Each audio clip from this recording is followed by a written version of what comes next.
Welcome back to Everbloom Hill. It's so great to have you guys today.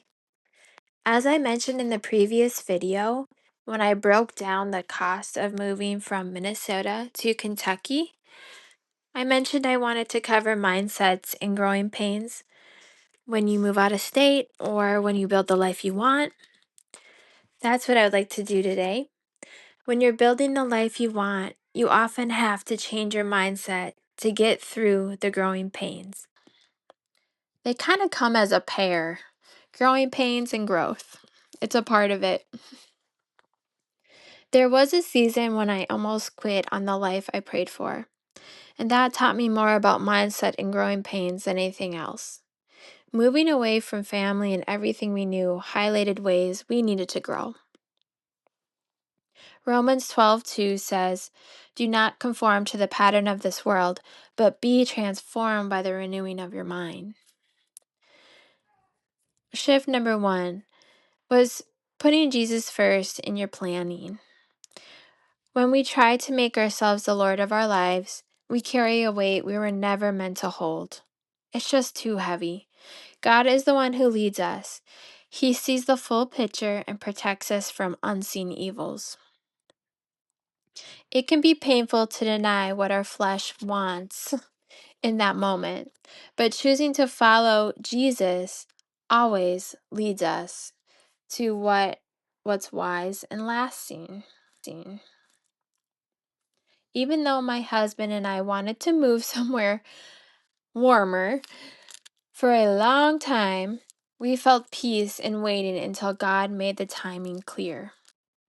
Shift number 2, lead with grace, not reaction. Shift number 2 was learning to lead with more grace. You never really know what someone else is carrying, and matching bad energy only closes doors. Instead of reacting, I try to pause and look at the situation through their eyes.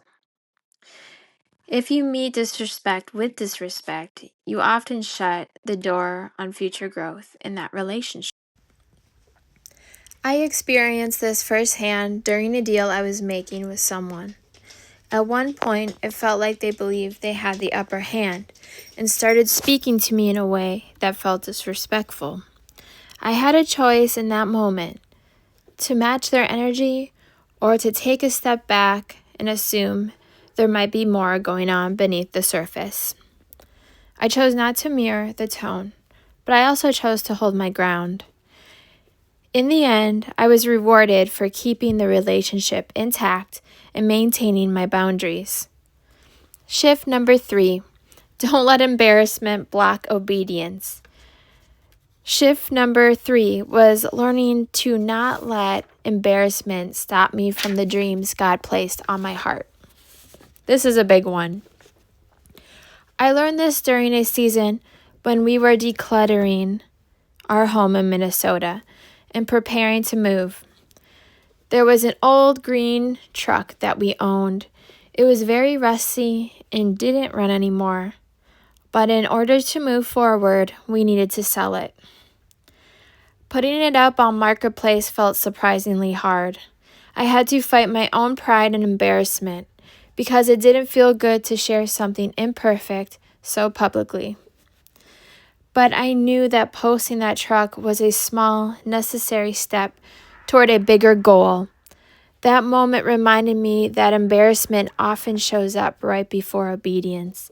And if we let it stop us, we delay the very thing we're praying for.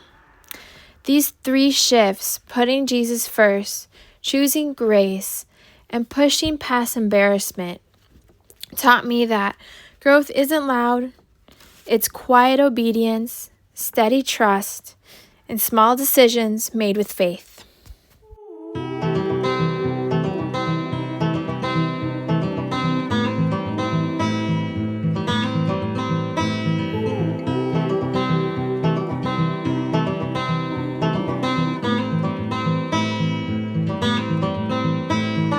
Bridle, trained to be tame. Nature gave a new name. Source to nurture the world. Ready, sing a new tune.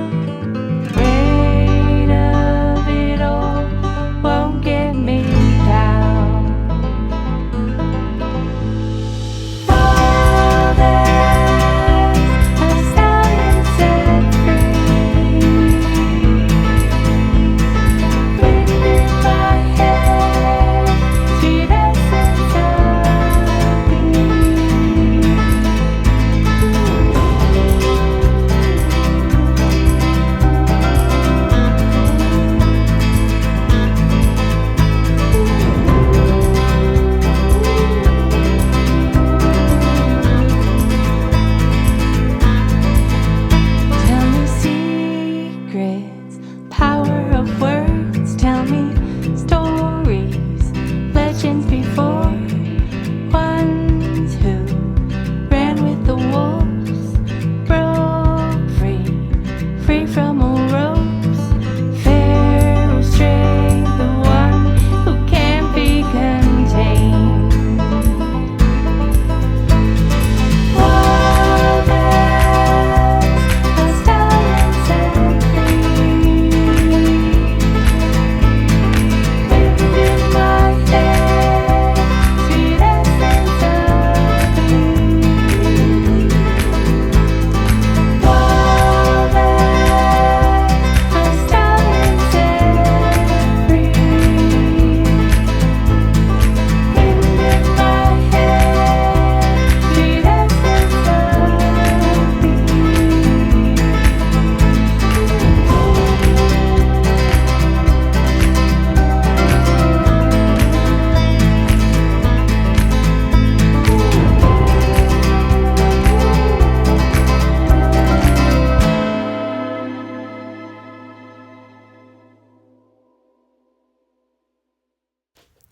Thank you for watching The Hard Part of Growth. I know you're close to a breakthrough. Thank you for watching, and God bless. Bye-bye.